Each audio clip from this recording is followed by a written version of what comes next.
il y a une chose que 99% des créateurs font juste avant d'échouer. C'est hyper important et c'est vraiment le truc. Moi, ça fait 8 ans que je crée du contenu et que je vois des gens créer du contenu.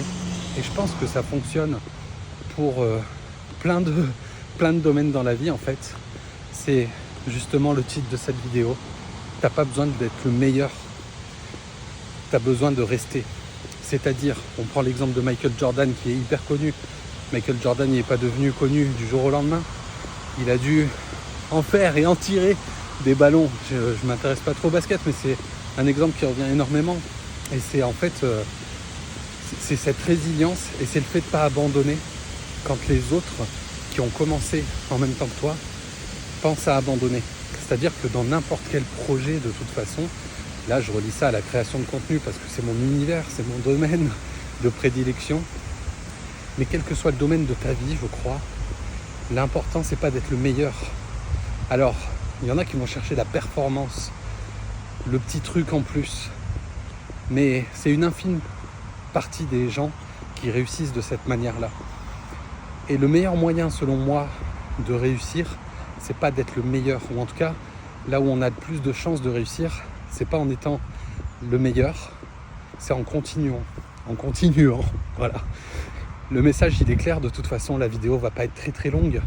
Mais il y a plein de fois où j'ai commencé des projets, 2-3 semaines, pas de résultat, du coup j'arrête. Peut-être que sur les 5 projets, 10 projets que j'ai lancés, il y en a plein qui auraient pu réussir. Le truc, c'est que je me suis arrêté quand j'ai commencé à me démotiver. Parce qu'il y a toujours cette première phase là d'hyper motivation où tu es à fond sur ton projet, tu lances le truc et tu te dis là, coûte que coûte, ça doit marcher. Donc tu mets toute ton énergie, tu mets tout ce que tu as.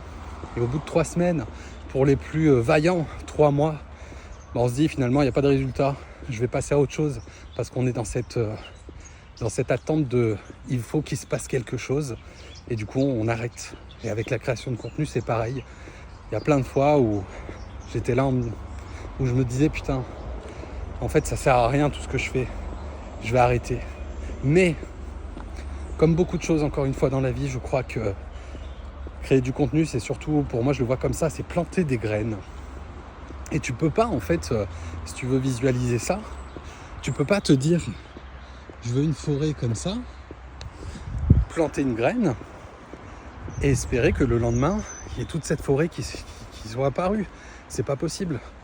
Du coup, je le répète, pour réussir, il suffit pas d'être le meilleur, il suffit de rester. Et quand les autres auront envie d'abandonner en même temps que toi tu vas rester et toi tu vas passer devant eux. Et si tu fais rien que ça, je pense que tu passes devant plus de 80% des personnes qui se lancent dans un projet. Alors après, effectivement, il faut faire attention et il ne faut pas tomber dans le, comment dire, je cherche le mot, mais dans l'obstination. Parce que si ça fait 3 ans que tu bosses sur ton truc, j'ai mal au bras, il va falloir que je lâche. Si ça fait 3 ans que tu bosses dessus, que tu as testé plein de stratégies et que ça ne fonctionne pas, peu importe le domaine, hein, bah c'est qu'il y a un truc qui ne va pas. Et dans ces cas-là, il ne faut pas être obstiné, il faut juste lâcher l'affaire et c'est ok. Mais vas-y. Tu sais, MrBeast, qui est hyper connu, là, qui fait des vidéos, c'est un petit influenceur là, américain. Le gars, il a posté, je crois, pendant 5 ans avant d'être réellement connu. Aujourd'hui, il est millionnaire hein, grâce à ses vidéos au passage. Mais le gars, pendant 5 ans, il a publié des vidéos sur YouTube et ça faisait 4 vues. Mais il a continué pendant 5 ans. Faut être prêt à le faire, hein. Je crois que c'est 6 même. Mais il faut être prêt à le faire. Et là, maintenant, on dit que c'est le meilleur. C'était pas le meilleur hein, pendant les 5 ans où il a publié. Il a juste continué. Alors allez, continue.